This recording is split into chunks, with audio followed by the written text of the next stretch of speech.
Halo, selamat pagi teman-teman. Nah, ketemu lagi. Saya Bayu 78 Farm Jogja. Kali ini saya mau sedikit berbagi pengalaman mengenai cara menanam rumput pacong. Nah, ini kebetulan saya ada di lahan yang kemarin sebenarnya saya mau gunakan untuk kebun jagung. Tapi ketika kemarin sudah saya tebar jagungnya, bibit jagungnya saya tanam, ternyata tidak sesuai harapan.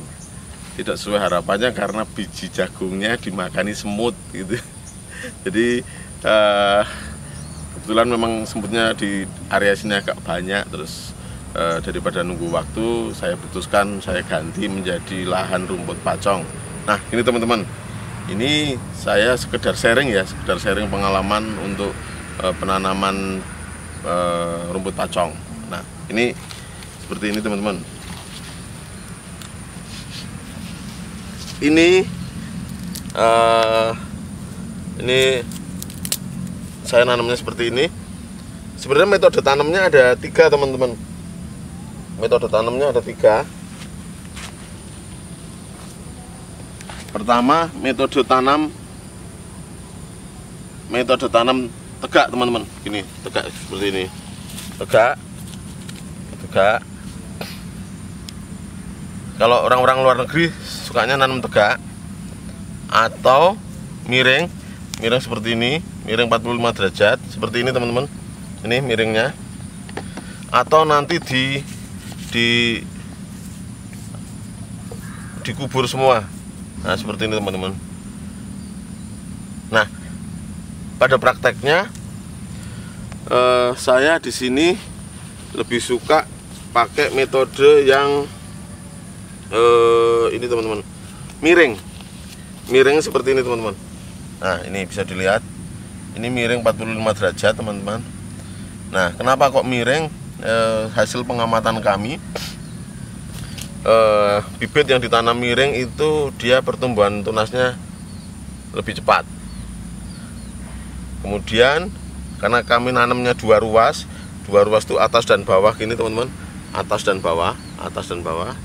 Ini nanti 2 tunas ini cepat tumbuh bersamaan. Kalau ditanam tidur, pengalaman kami tunasnya tumbuhnya lebih lambat. Kalau ditanam tegak itu nanti akar yang atas itu untuk menyentuh tanah lebih lama. Jadi tunas yang ada di bagian atas ini nanti lebih lama perkembangannya dibandingkan yang bawah. Nah, ini kalau mau yang lebih ideal teman-teman, kalau sudah miring gini, sudah ada perakarannya yang atas, yang bagian atas ini terus ditimbun oleh media tanamnya teman-teman. Nah, supaya akar yang ruas bagian atas itu dia cepat ketemu tanah. Ketika cepat ketemu tanah, maka pertumbuhannya pasti lebih cepat. Nah, kemudian untuk metode persiapan tanam, metode persiapan tanamnya ini gini teman-teman. Saya pakai metodenya biasanya lahan saya pupuk dasar dulu. Pupuk dasarnya saya pakai sekam ayam, kemudian pakai kotoran kambing sama rapen. Rapen itu sisaan pakan hijauan dari kandang. Jadi misalnya kita ngasih pakan, ada sisaan terus kita tebar. Nah, hijauannya pupuknya kita tebar, kemudian baru ditancap. Nah, ini kebetulan saya coba teknik baru. Jadi 1 titik tanam itu minimal 2. Terus kemudian jaraknya antar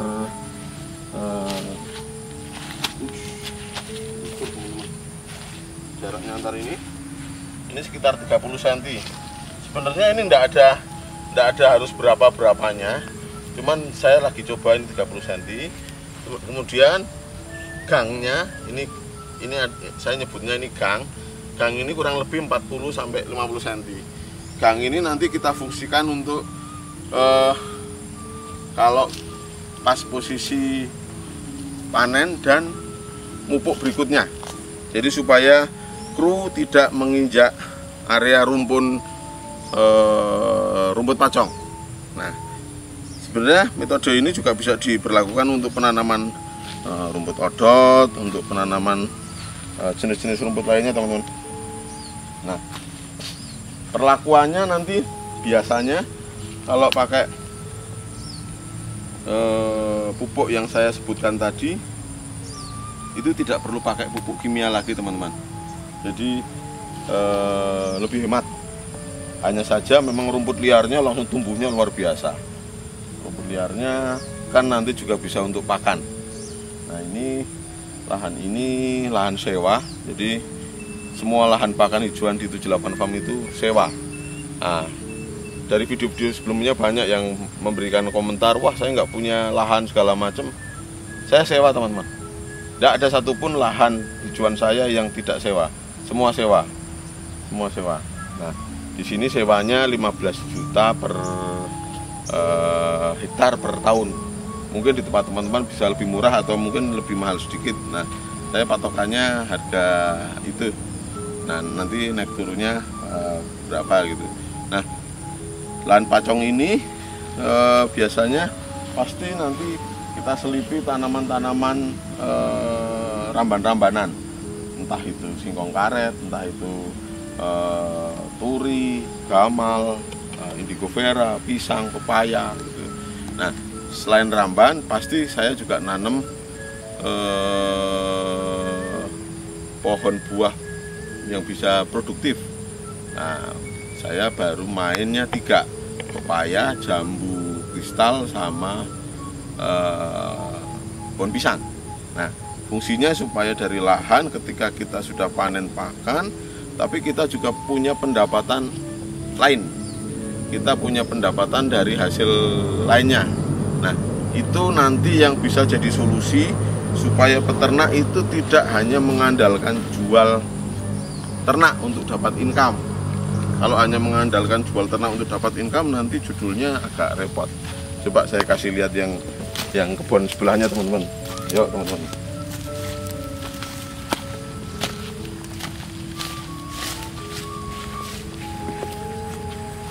Ini, teman-teman. Ini sebelahnya ya. Ini pacongnya sudah siap panen. Itu, teman-teman. Itu tanaman pendampingnya saya kasih pisang. Saya kasih pisang supaya nanti saya bisa dapat income dari pisang, teman-teman. Jadi kalau hitungan saya sih agak lumayan. Artinya kita dapat pakan, ternak kita kebutuhan pakannya tercukupi dari rumput, dari ramban, dan kita masih bisa dapat pendapatan sampingan. Sampingan berupa panen pisang, panen pepaya, panen jambu. Ini pisang saja dapat 2. Ya, targetnya nggak muluk-muluk, teman-teman, paling 1 tandan antara 40-50 ribu gitu aja lah.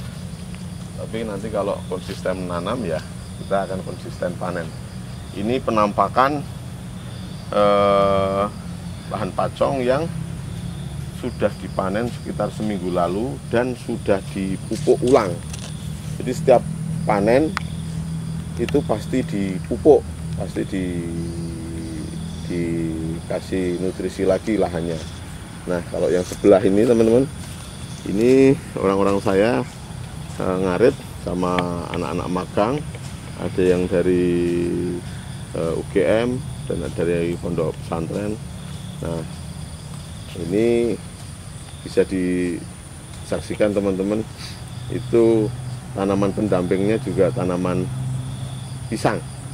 Nah, di bawah pisang juga banyak rumput liar atau rumput sawah, itu pun bisa untuk pendamping. Nah, panen pacong seperti itu biasanya pasti kita barengi dengan pemangkasan daun pisang. atau mungkin kalau ditanami pepaya ya kita atur supaya daun pepayanya tidak terlalu banyak dan tidak terlalu sedikit. Jadi nutrisi yang didapat oleh ternak itu imbang. Nah, saya mencoba bangun asetnya lewat jalur pertanian dan perkebunan. Jadi ternaknya itu nanti lebih kepada usaha limbahnya. Jadi hasil dari sini, limbah dari pertanian, dari kebun untuk ternak, limbahnya ternak untuk sini lagi. Jadi ekosistemnya kebangun, teman-teman. Nah, kalau ekosistemnya kebangun, kita punya harapan bahwa usaha peternakan kambing domba kita bisa jalan dengan baik. Kalau bisa jalan dengan baik, harapannya kedepannya nanti berkembang, asetnya bertambah. Usaha peternakan yang kita jalankan ini menarik untuk diteruskan oleh anak cucu. Kalau tidak seperti itu, nanti anak cucu kita nggak mau nerusin usaha kita. Sayang sudah dirintis, sudah banyak pengorbanan, banyak duitnya, banyak waktunya, banyak pikirannya. Anak cucu nggak mau nerusin, kan sayang teman-teman. Nah, ini perlu memang banyak memang perlu perubahan, harus berani berubah. Nah, harus berani berubah untuk hari yang lebih baik. Teman-teman, yuk kita geser ke lahan yang baru selesai dipanen 3 hari lalu. Kita geser ke sana yuk. Jadi ini lahan-lahan saya ini kebetulan ada di sekitar kandang.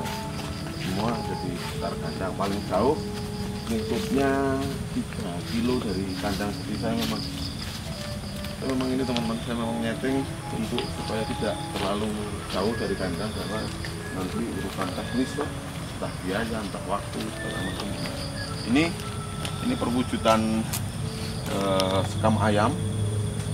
Jadi dari industri ayam berdaging, terus isinya sekam sama kotoran ayam. Ini nanti tinggal gini teman-teman.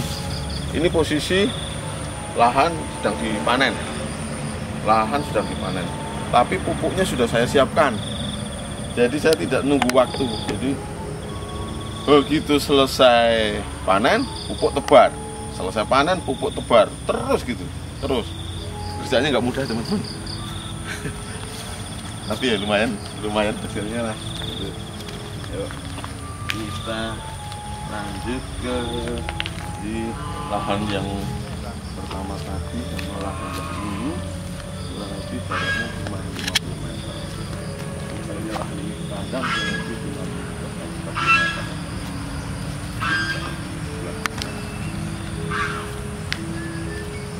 Nah, ini lahan yang kemarin pernah saya video teman-teman. Ini lahan rumput samsikat. Jadi ini sudah sewa, ini kebetulan lahannya Pak Lurah. Kemarin beli disewa. Ini luasannya sekitar 1.500-1.800. Ini lebarnya sekitar 12. Jadi tengah-tengahnya berderet saya tanami pisang, kanan kiri pisang sama gamal, singkong sama turi. Jadi ini pertama. Ini sebelumnya selama 5 tahun disewa ini tebu dan hasilnya sangat kurang, warnanya enggak hijau kayak gini teman-teman tebunya. Jadi ya karena pakai pupuknya kimia. Nah, ini kemarin saya tekniknya lahan ini habis sekam ayam itu sekitar 100, terus kotoran kambing itu saya habis sekitar 100, kelapanya sekitar 3-4 mobil lah. Jadi memang saya mau bikin pupuk dasarnya ini dulu, pupuk dasarnya memang tebel dulu toh, supaya harapannya nanti hasil rumputnya baik. Dan ini terbukti teman-teman. Nah, ini tanaman perdana, warna daunnya hijau gelap seperti itu, artinya tingkat kesuburannya memang tinggi. Nah, ini nanti begitu panen perdana saya tambah pupuk lagi. Panen perdana saya tambah pupuk. Saya beli pupuknya cuma pupuk sekam ayam teman-teman. beli pupuk sekam ayam pun saya tekniknya dengan cara ada yang beli pupuk kotoran kambing, duitnya saya pakai untuk beli pupuk sekam ayam. Gitu teman-teman. Jadi saya tidak pakai duit modal untuk belanja pupuk. Nah, ini lahan yang 3 hari lalu selesai panen. Nah, ini ada yang magang namanya Yusuf. Betul Yusuf? Ya. Nah, Yusuf ini orang tuanya kemarin ikut pelatihan, terus ini Yusuf lulusan pondok terus magang di sini. Yusuf, magang berapa lama di sini dah? Sudah 6 hari. Hah? 6 hari ya? Oh, 6 hari. Oke. Nah, Yusuf ini udah 6 hari. Memang masih saya fokuskan untuk ngurusi lahan karena kedepannya Yusuf ini mau ke Kalimantan Tengah buka lahan di sana. Jadi fokusnya nanti kan urusan pertanian. Jadi kalau setengah hari dia di lahan, setengah hari dia nanti di kandang bantu ngurusin ini. Ini penampakan yang barusan dipanen teman-teman, barusan dipanen. Ini tadi 2 hari ini ada tumpuan kotoran kambing sekitar 200 karung, ini sudah selesai. Ini baru saja selesai ditebar. Nanti tinggal ditambahi rapen sama ditambahi kotoran kambing. Ini penampakan pohon pisang di sebelahnya teman-teman. Ini sebentar lagi harapan saya sudah mulai berbunga, berbuah. Beberapa pohon sudah berbuah. Ini jenis pisang raja. Kalau untuk jenis pisangnya untuk pendamping, monggo mau jenis pisang aja boleh, pisang apa saja boleh, mau pepaya jenis apa saja juga boleh, monggo teman-teman.